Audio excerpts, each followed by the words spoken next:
முதலாவதாக உங்கள் அனைவருக்கும் வணக்கம். இந்த பத்திரிகையாளர் மகாநாட்டில்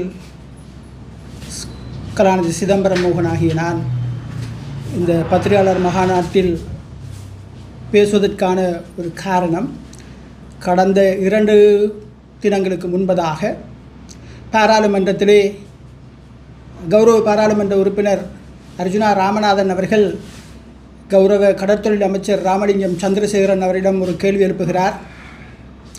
யாழ்ப்பாண பலாலி சர்வதேச விமான நிலையத்திலே நடராஜர் சிலையை வைப்பதற்கு நீங்கள் எதிர்ப்பு என்று கூறுகிறார்கள், இதற்கு உங்களுடைய பதில் என்ன என்று. அதற்கு ராமலிங்கம் சந்திரசேகரன் அவர்கள் ஒரு பொறுப்பற்ற விதத்தில் பதில் சொல்லுகிறார். தனக்கும் அதற்கும் எந்த விதமான சம்பந்தமும் இல்லை, ஒரு கடுகள வேணும் அதற்கு சம்பந்தமில்லை, எனக்கு எதிர்ப்பும் இல்லை என்று கூறுகிறார். இதற்கான அந்த சிலை சம்பந்தமாக கனடாவில் இருக்கும் ஒரு நபர் தன்னுடன் கதைத்ததாகவும் அதற்கு பின்பு எந்த தொடர்பும் இல்லை என்று கூறுகிறார். ஆனால் இந்த நாட்டின் ஒரு அமைச்சரவையில் இருக்கின்ற ஒரு கௌரவ அமைச்சர் அவர்கள் பாராளுமன்றத்தை தவறாக வழிநடத்துவாரே ஆனால், சர்வதேச மத்தியில் ஒரு இனத்துக்கு மத்தியில் அவர் பொய் பேசுவாரே ஆனால் அவர் தன்னுடைய பதவியை ராஜினாமா செய்ய வேண்டும். அதுதான் ஜனநாயகத்தினுடைய உண்மையான தத்துவார்த்தம். அந்த வகையில் கௌரவ ராமலிங்கம் சந்திரசேகரன் அவர்கள் அரசியலிலே எதுவுமற்ற ஒரு மனிதனாக, ஒரு யாசகனாகவே என்னுடைய பார்வையில் தெரிகிறார். நான் கூற வேண்டிய கட்டத்தில் இருக்கின்றேன். அர்ஜுனா ராமநாதன் அவர்களுடைய ஒரு பதிலுக்கு அவர் கூறுகிறார், இந்த விடயத்தை, இந்த நடராஜர் சிலை சம்பந்தமாக பேசியவர் பல கட்சிகளில் இருந்தவர், அவருடைய பெயர் சுப்பிரமணியம் என்று. மிகவும் வெட்கமான ஒரு விடயம். என்னிடம் யாசகம் பெற்ற ஒரு நபர்தான் இந்த ராமலிங்கம் சந்திரசேகரன் அவர்கள். நான் கௌரவமாக அவரை கூற வேண்டிய ஒரு சூழலில் அவர் அதனை இழந்து விட்டார். நான் லங்கா சமாஜவாத கட்சியே என்னுடைய பல்கலைக்கழகம். லங்கா சமாஜவாத கட்சியிலிருந்து நான் தலைவராக இருந்தவன். அந்த கட்சியில் ஒரு பகுதியில் எங்களை கட்சியிலிருந்து நீக்கிய பொழுது கலாநிதி விக்ரம்பாகு, வாசுதேவ நாணயக்கார, நான், போல் டேவிட், திலகசிறி, பல பேர், பரிஸ்டர் அண்ணாமலை எல்லாம் சேர்ந்து 77-78 ஆண்டு காலத்தில் நவசமாஜவாத கட்சியை ஆரம்பித்தோம். நவசமாஜவாத கட்சியில் எங்களுக்கு ஏற்பட்ட கட்சி பிரச்சனையின் பின்பு வாசுதேவ நாணயக்கார தலைமையில் ஜனநாயக இடதுசாரி முன்னணியை நாங்கள் ஆரம்பித்தோம். இதுவே என்னுடைய பல கட்சி வரலாறு. லங்கா சமாஜவாத கட்சியிலும் நான் தலைவராக இருந்த ஒருவன். நவசமாஜவாத கட்சியில் 78 ஆண்டு தமிழ் மக்களுக்கு சுயநிர்ணய உரிமை சம்பந்தமாக கதைத்த பொழுது முதலாவதாக தமிழ் மக்களுக்கு சுயநிர்ணய உரிமை உண்டு என்று கூறிய விக்ரம்பாகுவினுடைய கட்சியில் நான் இன விவகாரங்களுக்கான செயலாளராக இருந்தேன். அதன் பின்பு ஜனநாயக இடதுசாரி முன்னணியின் வாசுதேவ நாணயக்கார் அவருடைய அமைச்சில் தேசிய இனங்களுக்கான செயலாளராகவும், சர்வதேச இன விவகாரங்களுக்கான செயலாளராகவும், தேசிய மொழிகள் மற்றும் சமூக ஒருமைப்பாட்டு அமைச்சின் ஒருங்கிணைப்பு செயலாளராகவும் முழு இலங்கையிலும் இருந்த ஒருவன் என்ற வகையில் நான் இடதுசாரி அமைப்புகளில் என்று டி குணசேகர, வாசுதேவ நாணயக்கார, அந்த மட்டத்தில் தமிழர்கள் மத்தியில் நான் உயிரோடு இருக்கின்றேன். முழு இலங்கையிலும் கலாநிதி சிதம்பரம் மோகன் நான். ஆனால் மக்கள் விடுதலை முன்னணி என்ற அந்த அமைப்பில் ராமலிங்கம் சந்திரசேகரன் என்ற ஒரு நபர், பொதுவாக நான் கூற வேண்டும், மேதின காலங்களில் போஸ்டர் ஒட்ட வந்திருப்பாரே தவிர அவர் ஒரு அரசியல் தலைவராக ஒருபோதும் அவர் இருந்தது கிடையாது. அவ்வாறு இருந்திருப்பாரே ஆனால் மக்கள் விடுதலை முன்னணியில் தமிழ் மக்களுடைய பிரச்சனையை அவர் தீர்ப்பதற்கு அவர் நியாயமான நடவடிக்கைகளை அவர் கையாண்டிருக்க வேண்டும். அதனை அவர் செய்யவில்லை. இன்று மக்கள் விடுதலை முன்னணியின் உயிரோடு இருக்கும் தலைவர்களாக ராஜா விஜயசிங்க அவர்களும் லயனல் போப்பகே அவர்களும் என்னை அறிந்தவர்கள். இவர்களெல்லாம் தலைவர்களாக இருக்கின்ற பொழுது கௌரவ அனுரகுமார திசாநாயக்க அவர்கள் இந்த நாட்டின் ஜனாதிபதியாக வந்திருக்கிறார். பிரதம மந்திரி அவர்கள் வந்திருக்கின்றார்கள். டில்வின் சில்வா அவர்கள் எல்லாம் இருக்கிறார்கள். அவர்கள் எல்லாம் சிங்களவர்களான போதிலும் என்னை அறிந்தவர்கள். ஆனால் இந்த ராமலிங்கம் சந்திரசேகரம் என்ற இந்த அமைச்சர், அவர் தான் பிறந்த உடப்பு சல்லாவை என்ற தோட்டத்தில் கம்பஹா என்ற அந்த கம்பாயம் என்ற தோட்டத்து மக்கள் இன்னும் தங்களுடைய லயன் கூரைகளிலே மணலை அடுக்கி வைத்து தான் வாழ்ந்து கொண்டிருக்கிறார்கள். அந்த மக்கள் மிகவும் பாவமாக வாழ்ந்து கொண்டிருக்கிறார்கள். 200 வருடங்களுக்கு பின்பும் கூட இவருடைய ஆட்சியிலும் அந்த மக்கள் தங்களுடைய கூரையில் மண்ணை கட்டி கொண்டிருக்கிறார்கள். இதனை புரியாத ராமலிங்கம் சந்திரசேகரன் கௌரவ அமைச்சர் என்று கூறிக்கொண்டு வடமாகாணத்திலே வந்து இன்று கடற்தொழில் அமைச்சராக தன்னை வேடம் போட்டு கொண்டிருக்கிறார். வேறு வழியின்றி அவருக்கு கடலுக்கும் கிணறுக்கும் குளத்துக்கும் நீர்நிலைக்கும் வித்தியாசம் தெரியாத ஒரு மனிதன் மற்றவர்களை இன்று விமர்சனம் செய்து கொண்டிருக்கிறார். மிகவும் கவலையானது. மலையக மக்களையும் ஏமாற்றி, ஈழத்தமிழர்களையும் ஏமாற்றி, சிங்கள மக்களையும் ஏமாற்றி இன்று வயிறு வளர்க்கின்ற ஒரு யாசகனாகவே அவர் இருந்து கொண்டிருக்கிறார். ஆகவே நாங்கள் வெட்கப்பட வேண்டும். அவர் ஒரு கௌரவ அமைச்சராக இருக்க வேண்டிய ஒரு மனிதன் சராசரியாக இந்த நாட்டில் தமிழ் மக்கள், சிங்கள மக்கள், இஸ்லாமிய மக்கள், சகல மக்களும் ஒற்றுமையாக வாழக்கூடிய ஒரு சூழலை உருவாக்க வேண்டும் நம்பிக்கையின் பேரில் நான் வாழுகின்ற வட்டுக்கோட்டையில் 12,500 வாக்குகள் அனுரகுமார திசாநாயக் அவர்களுக்கு நாங்கள் பெற்றுக் கொடுத்தோம். அனுரகுமார திசாநாயக் இந்த நாட்டில் ஒரு வரலாற்றிலே மீண்டும் ஒரு முறை ஒரு மாற்றுத் தலைமைத்துவம் வர வேண்டும் என்று நாங்கள் தோல்வி அடைந்து விட்டோம் கௌரவ ராமலிங்கம் சந்திரசேகரன் அவர்களால். இது ராமலிங்கம் சந்திரசேகரன் அவர்களுக்கு அல்ல பாதிப்பு. எந்த மேலாதிக்க அரசாங்கங்களெல்லாம் தோற்கடிக்கப்பட வேண்டும் என்று நாங்கள் நினைத்தோமோ, எந்த முதலாளித்துவ சக்திகளெல்லாம் அழிய வேண்டும் என்று நினைத்து நாங்கள் சிகப்பு கொடி பறக்கிறது என்று நினைத்தோமோ, ஆனால் இனிவரும் யுகத்தில் கூட இந்த சிகப்பு கொடியை பறக்கவிட முடியாத ஒரு சூழலை வடமாகாணத்தில் உருவாக்கி வைத்து விட்டார் எங்களுடைய கௌரவ ராமலிங்கம் சந்திரசேகரன் அவர்கள். ஒரு காலத்தில் கந்தையா என்ற ஒரு பாராளுமன்ற உறுப்பினர் இருந்தார், வி பொன்னம்பலம் இருந்தார், கார்த்திகேஸ் மாஸ்டர் இருந்தார், காராளசிங்கம் இருந்தார், வைத்திலிங்கம் இருந்தார், ஏன் இன்றும் கூட செந்தில் இருக்கிறார். நாங்கள் எல்லோரும் இருக்கிறோம். நாங்கள் இடதுசாரிகள். அதிகாரத்தில் நாங்கள் இல்லாத போதிலும் தமிழர்களுக்கு எதிராக ஒரு துளி அளவேனும் நாங்கள் கதைக்காதவர்கள். தமிழர்களுடைய சுயநிர்மையை நாங்கள் அங்கீகரிக்கிறவர்கள். வர்க்க போராட்டத்தை அன்றும் இன்றும் என்றும் ஆதரிக்கிறவர்கள். யுத்தம் முடிந்த பின்பு இன்று கதைக்கின்ற இந்த ராமலிங்கம் சந்திரசேகர் அவர்கள்தான், இவர்களுடைய குடும்பம், இவர்களுடைய அரசியல்வாதிகள் தான் மஹிந்தவிடம் சென்று யுத்த வெற்றிக்காக பால் சோறு சாப்பிட்டவர்கள். நாங்கள் பால் சோறு சாப்பிடவில்லை. நாங்கள் மஹிந்த ராஜபக்ச அவர்களுக்கு சொன்னோம், நாங்கள் பால் சோறு சாப்பிடுவதானால் தமிழ் மக்களுடைய பிரச்சனை தீர்க்கின்ற பொழுது, தமிழர்களுடைய அரசியல் தீர்வு காணுகின்ற பொழுது நாங்கள் எல்லோரும் ஒன்றாக பால் சோறு சாப்பிடுவோம் என்று கூறி பால் சோறு சாப்பிடாதவர்கள் நாங்கள். அவ்வாறு பால் சோறு சாப்பிட்டவர்கள். அது மட்டுமில்லை, வவனியாவிலிருந்து வீரவன்ச தலைமையில் தமிழர்களை கடுமையான சண்டை காலத்தில் யாழ் வவனியாவுக்கு துரத்திய பொழுது எதிராக நின்றவர்கள் நாங்கள். ஆகவே கௌரவ ராமலிங்கம் சந்திரசேகரன் அவர்களுக்கு வரலாறு தெரியாது, அரசியல் தெரியாது, அவர் பேசுகின்ற மொழி அவருக்கே தெரியாது. இந்த சூழலில் அவர் ஏனையவர்களை பார்த்து கூறக்கூடாது. நான் இடதுசாரி தலைவர்களில் இன்று சிரேஷ்ட தலைவர்கள் ஒருவராக யாழ்ப்பாண மக்கத்தில் வாழ்ந்து கொண்டிருக்கிறேன். அது மாத்திரமல்ல, தென்னிலங்கையில் 68,000 சிங்கள இளைஞர்கள் கொலை செய்யப்பட்ட பொழுது எவருமே பயந்திருந்த சூழலில் அன்று 68,000 சிங்கள இளைஞர்களுக்காக ஜெனீவா செல்வதற்காக மஹிந்த ராஜபக்ச அவர்கள் ஸ்ரீலங்கா சுதந்திர கட்சியின் தலைவராகவும் நவசமதமாஜ கட்சியின் சார்பில் வாசுதேவ நாணயக்கார அவர்களும் செல்லுகின்ற பொழுது அந்த காலத்தில் அந்த பயல் கோப்புகளை விமான நிலையத்துக்கு கொண்டு செல்ல முடியாது. அந்த விமான கோர்ப்புகளை கொண்டு செல்வதற்கு ஒரு காலத்தில் தினகரனில் இருந்த ராமமூர்த்தியும் நானும் சென்றிருக்கிறோம். ஆகவே இவர்களை அன்று ஐக்கிய தேசிய கட்சியின் கொலைகார கும்பலிடமிருந்தும் காப்பாற்றியவர்கள் நாங்கள். ஆகவே மக்கள் விடுதலை முன்னணி 100% இடதுசாரிகளாகவோ அல்லது ராமலிங்கம் சந்திரசேகரன் அவர்கள் இடதுசாரி வழிவந்தவராகவோ இல்லை. இவர்கள் எல்லாம் உண்மையாய் உணர்ந்து கொண்டு எதிர்காலத்திலாவது இவர்கள் இடதுசாரிகளாக வளர வேண்டும். நான் கூற வேண்ட விடயத்தை நான் கூற வேண்டும். இந்த சந்தர்ப்பத்தில் 2025ஆம் ஆண்டு தை மாதம் 18ஆம் தேதி பிற்பகல் 2 மணிக்கு நாங்கள் ஒரு கலந்துரையாடலின் பேரில் நடராஜர் சிலையை லண்டனில் இருந்த ஒரு அம்மையார் ஏறக்குறைய 20 லட்சம் பெறுமதியான செலவில் எங்களுக்கு சிலையை அன்பளிப்பு செய்திருந்தார்.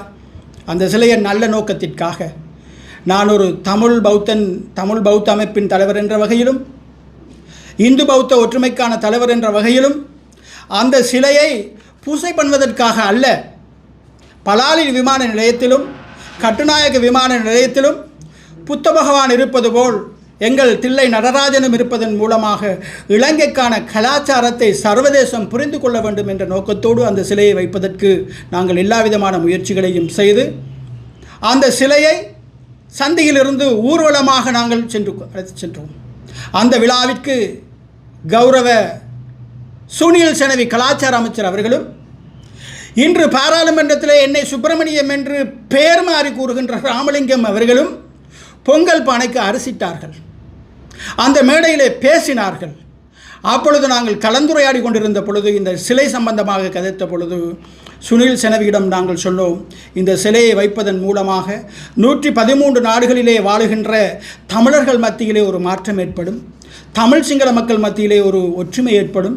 இதனை நாங்கள் பூஜை பண்ணுவதற்காக அல்ல, ஒரு கலாச்சாரமாக நாங்கள் இதனை பேணி பாதுகாப்பதற்கு உதவ வேண்டும் என்று கேட்ட பொழுது அவருடைய முகபாவனையில் அவருடைய செயலில் அது முழுமையாக ஏற்றுக்கொண்ட நிலையில் இவர் சிங்களத்தில் சொன்னதை நான் கூறுகிறேன். අපි මේ ගැන අපිට දැන් වෙන විදියකට හිතන්නත් බෑ. අපි ආගමන වන රටක් හදන්න උත්සාහ කරපු කණ්ඩායම නිසා මේ වෙලාවේ මේක තියාගන්න දෙයක් මට එකඟ වෙන්න බෑ කියලා இவர் சொன்னார். இவ்வாறான ஒரு மதசார்பற்ற நாடை உருவாக்குகின்ற இந்த சூழலில் நாங்கள் இந்த சிவன் சிலையை வைப்பதற்கு எனக்கு அதில் உடன்பாடு இல்லை என்பது போல் கூறியவுடன் சாட்சியாக டாக்டர் சாமேந்திர விக்ரமராஜ், எங்களுடைய மீகாஜேந்திர ஸ்ரீ விமலகிமி யாழ்ப்பாண சுவாமிகள் நாகவிகாரி தலைமை பீடாதிபதி அவர்கள், கலாநிதி கந்தையா சிவராஜா, நாங்கள் எல்லோரும் அந்த கலந்துரையாடலில் இருந்தோம். இதுதான் யதார்த்தம், இதுதான் உண்மை. நடராஜர் சிலையை வைப்பதல்ல பிரச்சனை. நடராஜர் சிலையை வைப்பதற்காக உலகம் அதற்கான வேலையை தொடர்ந்து செய்யும். இந்த ராமலிங்கம் அவர்களும் செய்ய வேண்டிய சூழல் உருவாகும். ஆனால் கௌரவ அமைச்சராக இருந்து கொண்டு அவரே தன்னுடைய கையால் பொங்கல் பானைக்கு அரிசியை இட்டுக்கொண்டு பொய்யை பேசுவதன் மூலமாக வடக்கு தமிழர்கள் மத்தியில் தன்னுடைய தலையில் மண்ணையும் அள்ளி போட்டுக்கொள்கிறார். இதுதான் யதார்த்தம்.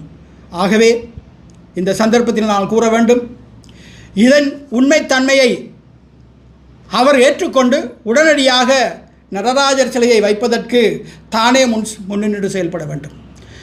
இல்லை, அதற்கான பரிகாரத்தை அவர் சொல்ல வேண்டும். நாங்கள் மாண்புமிகு ஜனாதிபதி அவர்களுடன் இவர் சம்பந்தமாக நாங்கள் கதைப்போம். அனுரகுமார ஜனாதிபதி அவர்கள் இவருடைய ஜனாதிபதி அல்ல, இந்த நாட்டினுடைய ஜனாதிபதி. அவரிடம் நாங்கள் கதைப்போம்.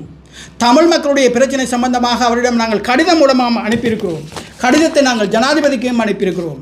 ஆகவே இந்த சூழலில் ஒரு பொறுப்பான அமைச்சர் என்ற வகையில் ஒரு பாராளுமன்றத்தை தவறாக வழிநடத்தியதுடன் பாராளுமன்றத்தில் ஒரு பொய்யான செயலை கூறியதன் மூலமாக கௌரவமாக இவர் பாராளுமன்றத்தில் இருக்கக்கூடிய எந்த அருகதையும் தகுதியுமற்ற நிலையில் தமிழர்களுடைய மீனவர் பிரச்சனையை தீர்க்க முடியாத நிலையில், தமிழர்களுடைய காணி பிரச்சனையை தீர்க்க முடியாத நிலையில், தமிழர்களுடைய அரசியல் பிரச்சனையை தீர்க்க முடியாத நிலையில், இறுதியாக தமிழர்கள் வணங்குகின்ற கௌரவிக்கின்ற ஒரு நடராஜர் சிலையை வைக்க முடியாத நிலையில் பாராளுமன்றத்தில் இவர் உளறி கொண்டிருப்பதன் மூலமாக அரசியல் யாசகனாக இவர் இருப்பதனை விட்டுவிட்டு இவர் தன்னுடைய பதவியை ராஜினாமா செய்ய வேண்டும். இதுவே மக்கள் விடுதலை முன்னணிக்கும் தேசிய மக்கள் சக்திக்கும் செய்கின்ற நன்றிக்கடனாக அமையும். இல்லையேல் பகிரங்க விவாதத்துக்கு நான் இவரை அழைக்கின்றேன். அரசியல் ரீதியாக அது தமிழ் மொழியாக இருக்கட்டும், அல்லது சிங்கள மொழியாக இருக்கட்டும், அல்லது ஆங்கில மொழியாக இருக்கட்டும், எந்த மொழியில் வேண்டுமானாலும் இவரோடு நான் வாதிக்க தயாராக இருக்கின்றேன். காரணம், இவர் பேசுகின்றது இவருக்கு வழங்காத ஒரு சூழல் இருக்கின்றபடியினால் சில நேரங்களில் நல்ல தமிழர்கள் அவருடைய தமிழை மொழிபெயர்த்து கூற வேண்டும். யாழ்ப்பாண தமிழர்களுக்கு அவருடைய தமிழ் யாழ்ப்பாண தமிழ் மக்களுக்கு விளங்கவில்லை. அதற்கு காரணம் பிரதேச தமிழும் அல்ல, அல்லது வரலாற்று ரீதியான பிழையும் அல்ல, அவர் விளங்காத ஒரு மனிதராக இருக்கின்றார். தயவு செய்து கௌரவ அமைச்சர் ராமலிங்கம் சந்திரசேகரன் அவர்களை நான் பகிரங்கமாக கேட்கின்றேன், நீங்கள் உண்மையான தோழராக இருந்தால் தயவு செய்து do a wrong but don't say no, பிழையை ஒத்துக்கொண்டு அந்த சிலையை வைப்பதற்கான நடவடிக்கையை நீங்களே மேற்கொள்ள வேண்டும் என்று கூறுகிறேன். ஆகவே நான் இந்த சந்தர்ப்பத்தில் கூற வேண்டும், அவர் காலையிலே கச்சேரி வீதியிலே ஒரு அரசியலும், மாலை நேரங்களிலே வேம்படி வீதியிலே ஒரு அரசியலும், இரவு நேரங்களிலே குருநகரில் ஒரு அரசியலும், கொழும்பிலே கோட் சூட்டுடன் ஒரு மேலைநாட்டு அரசியலும் செய்வதை விட்டுவிட்டு தயவு செய்து அவர் பொங்கல் பானையிலே அரசியிடுகின்ற இந்த படத்தை நான் காட்டுகிறேன். யதார்த்தத்தை புரிந்து கொள்ளுங்கள். இதுதான் உண்மை. அது மாத்திரமல்ல, அவருடன் கலாச்சார அமைச்சர் சுனில் செனவி இருக்கின்ற படத்தையும் நான் காட்டுகிறேன். இதெல்லாம் இந்த சமூகம் உணர வேண்டும், இந்த நாடு உணர வேண்டும். தனிப்பட்ட முறையில் அவருக்கும் எனக்கும் எந்த விதமான பிரச்சனையும் கிடையாது. நான் ஒரு இடதுசாரி. ஆகவே இந்த அரசாங்கத்திற்கு ஏற்படுகின்ற வடுக்களில் எனக்கு பார்க்கும்போது கவலையாக இருக்கிறது. ராமலிங்கம் இடதுசாரியா என்று ஒரு கேள்விக்கணை எனக்கு எழும்புகிறது. தயவு செய்து அவர் புரிந்து கொள்ள வேண்டும். தமிழ் மக்களுடைய உண்மையான நிலைமையை புரிந்து கொள்ள வேண்டும். தமிழர்கள் ஒரு காலத்திலும் இல்லாத அளவுக்கு 76 வருடங்களுக்கு பின்பு ஒரு வாக்களித்தார்கள், ஒரு நம்பிக்கையுடன். ஒரு இடதுசாரி அரசாங்கம், ஒரு வர்க்க ரீதியான அரசாங்கம். ஒரு காலத்தில் தாங்களும் ஆயுதமேந்தி தங்களுடைய உரிமைக்காக போராடிய ஒரு அமைப்பின் தலைவர்கள் கேட்கின்றார்கள். ஆகவே வழியை உணர்ந்தவர்கள் என்று மாண்புமிகு ஜனாதிபதி அவர்களுக்கு வாக்களித்தார்கள். அதே போன்று யாழ்ப்பாணத்திலும் வாக்களித்தார்கள். ஆனால் யாழ்ப்பாணத்தில் தமிழர்கள் வாக்களித்தவர்கள் வென்றுவிட்டார்கள், தமிழர்கள் படுதோல்வி அடைந்து விட்டார்கள். இதுதான் உண்மை. தமிழர்களை தோற்கடித்த பெருமை இந்த யாழ்ப்பாணத்தில் வென்றவர்களையே சாரும்.